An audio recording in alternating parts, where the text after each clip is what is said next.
Renault are one of the biggest car makers in the world and are represented in Formula 1 by their sports car brand Alpine. With 2 world championships to their name and a history in the sport spanning back to 1977. Welcome back to Chef 1, and this is a complete history of Renault in Formula 1. So before we delve into their history in racing, we'll take a brief look at the history of the company as a whole. In 1899, Louis Renault, along with his brothers Marcel and Fernand, founded Renault. Louis was a young engineer who had already designed and built several prototypes before partnering with his brothers who had business skills from working for their father's textile firm. Their first car was sold to a friend of their father after they gave him a test run, and from then on, they say the rest is history, as the company continued to expand, first in their home country of France, before expanding to the rest of Europe, and then the world. But what about Alpine? Racer Jean Ridel took part in rally events using Renault's 4CV and won multiple events. As he continued to use the 4CV, he began tinkering with it, making modifications to the gearbox and bodywork. Eventually, due to the success of these cars, in 1954 he set up the Alpine brand and sold the modified cars. Then in 1975, after winning titles such as the World Rally Championship, the company was purchased by Renault and merged into the Renault Sport brand. In 1977, the side entered 5 of the last 7 rounds of the Formula 1 season, with 1 car entering, the RS01, which was the first F1 car to be powered by a turbocharged engine. The results weren't exactly great, as the side failed to finish any of the 5 races. Their driver was Frenchman Jean-Pierre Jabouille. For 1978, the team kept Jean-Pierre and again only entered 1 car. After not entering the first 2 rounds of the season and then 2 retirements, the team finally finished the race, coming 10th at the Monaco Grand Prix. Then came 7 retirements in a row before another milestone, their first points, which came at Watkins Glen in America, as Jean came 4th. 1979 was better, and the side entered 2 cars, with René Arnoux entering alongside Jean-Pierre. At their home race, the side picked up their first win, and it was a double podium, with Jean-Pierre taking the victory ahead of René in 3rd. The side continued to make steps forwards in the coming years, with 3 victories in 1980, and for 1981 a certain Alain Prost came in from McLaren and picked up 3 victories in his first season. 1982 saw more victories before nearly picking up their first title in 1983, as Alain came within 2 points of championship winner Nelson Piquet. Following this, Alain publicly stated the side's lack of development cost him the title, and Renault were fuming, sacking him 2 days after the season finale. Alain left the side for McLaren in 1984, and the side suffered, coming 5th in the championship. An even worse 7th place finish in 85 coincided with major financial issues at Renault, and so the side could no longer justify the large expenses needed to maintain a competitive team. Therefore, the side stepped down from a fully fledged racing team to just an engine supplier for the 1986 season, and after 1986 they completely pulled out of the sport. It would be 14 years before they would return to the sport.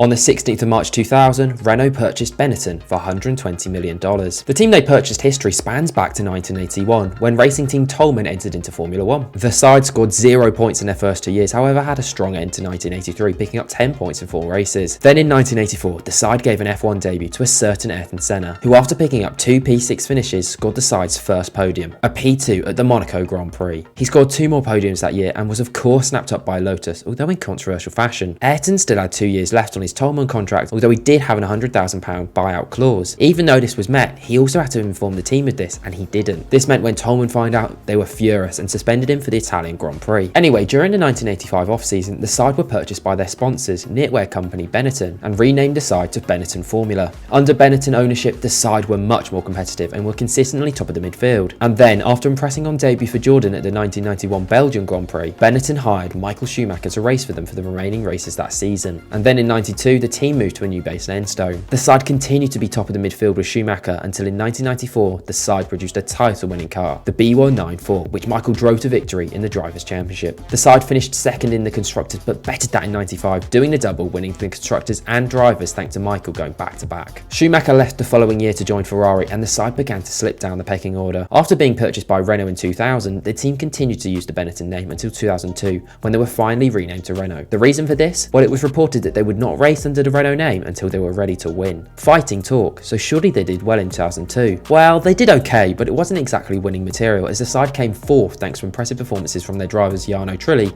and Jenson Button. And then despite Jenson outscoring Jarno in 2002, he was dropped by Renault in place of Fernando Alonso for the 2003 season, who was test driver for the side the previous year. So with Fernando in place of Jenson, 2003 was another step forward for the side, as despite coming 4th again, the side picked up 4 podiums, including the team's first win since 1983, as Fernando Alonso Alonso won the Hungarian Grand Prix. 2004 and another step forward. Fernando picked up a podium at the season opener in Australia before truly amazingly won the Monaco Grand Prix. 4 further podiums cemented the side as third in the standings. On the driver's side though, despite winning in Monaco, across the season Jarno was consistently beaten by Fernando and his relationship with the side deteriorated after he made accusations of favouritism towards the Spaniard. The French Grand Prix is often looked at as the final straw for Trulli, as he was overtaken on the last lap by Rubens Barrichello to deny the side a double podium at their home race. Jarno announced he would join Toyota the following year and in fact left Renault with 2 races still to go in the season. The side were still in a battle for P2 in the constructors at that point, up against BAR, and so the side hired 1997 world champion Jacques Villeneuve. However, he'd been away from the sport for almost a year at this point and failed to get up to scratch quickly enough, meaning the side came third. In 2005, Giancarlo Fisichella was hired as Trulli's replacement and got off to a bang, winning a rain-affected Australian Grand Prix.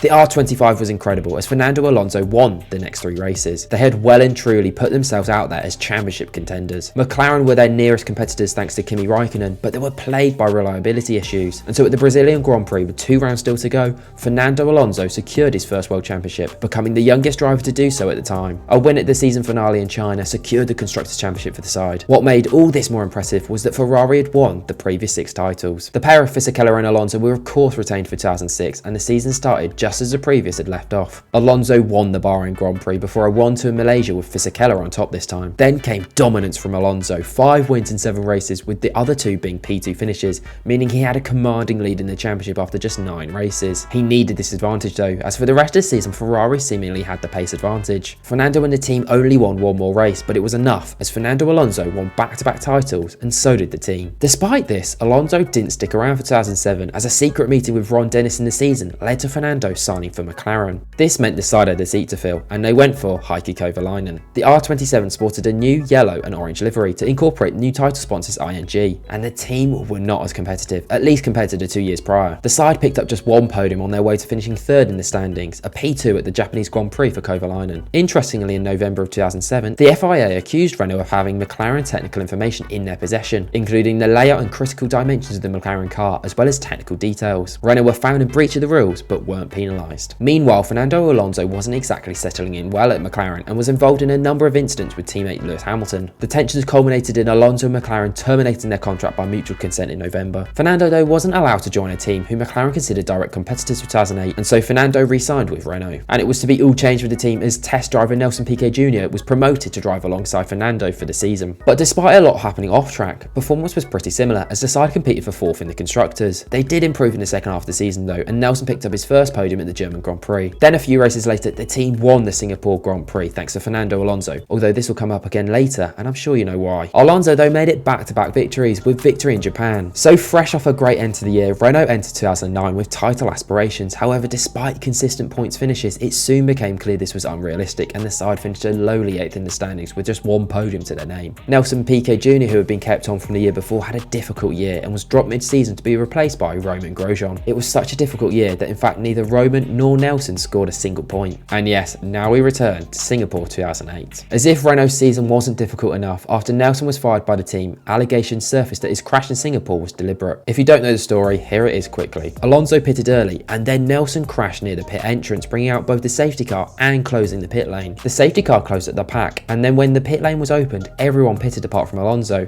as he'd already made his pit stop, thus handing Alonso a massive advantage. And Fernando Alonso went on to win. At the time, Nelson obviously said it was a simple mistake. However, after these rumours, the FIA investigated and Nelson stated he'd been told by the team to crash, and Renault were charged with race fixing. Initially, Renault stated they would take legal action against Piquet Jr. for making false accusations. However, then they announced they would not contest the charges, and that team principal Flavio Briatore and engineer Pat Simmons had left the team. At the meeting with the FIA, the council banned Renault from Formula 1 but suspended this sanction for 2 years, meaning if they did anything like this again, they would be thrown out of the sport. The FIA then stated that Renault would likely have been chucked out if they hadn't taken as quick an action as they did against Briatore and Simmons. Anyway, after all that, back to the team, as in 2010, Renault sold a majority stake in the team to Genii Capital, a Luxembourg-based investment company. Renault still retained a 25% share in the team and continued as engine supplier. From a driver perspective, the controversy and poor performances led to star driver Fernando Alonso looking elsewhere, and elsewhere was Ferrari. However, Robert Kubica was signed as a replacement, whilst Vitaly Petrov was brought in as his teammate, becoming the first Russian to drive in F1. The season was mixed in terms of results. They picked up 3 podiums, all in the hands of Robert Kubica, who had a brilliant year with 8 top 5 finishes. Meanwhile, Petrov only managed defeat once. Overall, the side came home 5th in the Constructors. And then in November 2010, it was reported that Renault were planning on scaling back their involvement in the sport and only be an engine supplier. This was finalised in early December with Lotus Cars buying its 25% stake in the team. The team was renamed to Lotus Renault, and Renault would supply its engines along with Red Bull. Weirdly enough, in 2011, another team was also called Lotus, Lotus Racing. This was because the two sides both had the license to use the name. Anyway, in January, it was announced that the side would compete under the British flag, meaning it would be the first time that there wasn't a French outfit on the grid since 1975. Seeing as the team weren't exactly Renault, we won't cover their history in depth, but we'll still skim over it. After Robert Kubica was seriously injured in a rallying incident, the side went for Nick Heidfeld as his replacement alongside Petrov. Petrov picked up his only podium in the sport at the season-opening Bahrain Grand Prix, before Heidfeld picked up another for the team at the next race in Australia. They proved to be the high points in the season for the side though, as their performances began to fade. Bruno Senna replaced Heidfeld for the last few races of the season, but was unable to do much better. The side finished 5th in the standings. For 2012, the team went for the all-changed lineup of Kimi Raikkonen and Romain Grosjean, and results picked up with 10 podiums across the season, including a win for Kimi in Abu Dhabi. Overall, the side finished an impressive 4th, and in 2013, the team continued their good form. 14 podiums and another win for Kimi, this time at the season-opening Australian Grand Prix. 2014 was a lot more difficult though, with Kimi leaving and performances suffering under the new regulations. The side limped home to 8th in the standings. 2015 was better with a 6th place finish, but there was still only one podium for the side, for Romain Grosjean at Spa. Then we finally get back to Renault, as on the 28th of September 2015, Renault announced that they had agreed to take over the side once again. But why return? Well, their relationship as an engine supplier to Red Bull broke down, and Red Bull began to look elsewhere. In December, it was official that the side would become Renault Sport Formula 1 team for the 2016 season, and their drivers would be all changed from the 2015 Lotus lineup, with Kevin Magnussen pairing 2014 GP2 champion Jolyon Palmer and a certain Fred Vasseur as racing director. But it was a really difficult year for the side, coming 9th in the championship thanks to just 3-point scoring finishes. On to 2017, and the season got off to a bad start, with Vasseur leaving the side due to a falling out. He was replaced by Cyril Abiteboul. Vasseur wasn't the only one to leave though, as Kevin Magnussen left the side to join Haas. His replacement, Nico Hülkenberg. 2017 was far better on track, with Hülkenberg enjoying a flurry of point scoring returns, including 4 P6 finishes. However, Jolyon had a difficult season, consistently finishing just outside the points and only once finishing in them. This coincided with Toro Rosso's Carlos Sainz being announced to join the side at the end of the season, but all parties decided to speed things up, and Carlos replaced Jolyon with 4 rounds to go. Immediately, Carlos hit the ground running with a P7 in Austin, and the side finished the season in a much more respectable P6. So for 2018, the side had an incredibly strong pairing of Hülkenberg and Sainz, and the results got even better. The side were consistently top of the midfield, and a 4th place finish in the Constructors reflected this. And then in August, the side announced a major coup. Daniel Ricciardo was to leave Red Bull and drive for the side the following season. He would replace the departing Carlos Sainz, who left for McLaren. So 2019 was a strong partnership with Daniel and Nico, but this time the results got worse. Reliability issues plagued the side in the first half of the season, and when they did finish, the results weren't exactly amazing. Things did get better in the second half of the season, and they picked up enough points to secure 5th in the championship. Daniel finished 9th in the standings, however Nico finished down in 14th. He wasn't a million miles off in terms of points, but it meant the side looked elsewhere for 2020, and elsewhere was French driver Esteban Ocon. 2020 was a marked improvement points-wise, with the side almost doubling their tally from the previous year. Weirdly enough, that was still only good enough for 5th once again, but at least the side picked up 3 podiums. 2 for Daniel and a P2 for Esteban at Sakir. Despite the pickup in performances and brilliant individual season, Daniel chose not to renew his contract at the side and instead moved to McLaren for 2021. This meant a seat was free, and who better than 2-time world champion Fernando Alonso to fill the seat. A driver change wasn't the only change though, as the side transitioned from Renault to Alpine, and along with that, boss Cyril Abiteboul left to be replaced by Davide Brivio. 2021 was again a solid 5th place finish for the side, fighting with AlphaTauri for the position, whilst those ahead were somewhat clear. The season's highlight was an incredible maiden victory for Esteban Ocon at the Hungarian Grand Prix, aided by his teammate Fernando Alonso's brilliant defence. Fernando picked up a podium of his own at the Qatar Grand Prix to round out a solid year. 2022 came around with new regulations, and the side adapted well. The team, despite reliability issues at times, were consistently best of the rest, ahead of the likes of McLaren and Aston Martin, and an impressive 4th place finish reflected this. There were no podiums like the year before, however there were a flurry of high scoring points positions. It wasn't enough for Fernando though, who looked to change ship and announced he would join Aston Martin for 2023. To replace him, the side went for another Frenchman, Pierre Gasly, to give the side an all-French lineup. 2023 came around and the side started relatively strong despite the newfound pace of the Aston Martins and a double DNF in Australia. A podium at Monaco for Esteban reflected this. However, the side gradually slipped down the pecking order to finish 6th in the standings, despite another couple of podiums for the side for Pierre. And that leads us on to now. 2024 has so far been,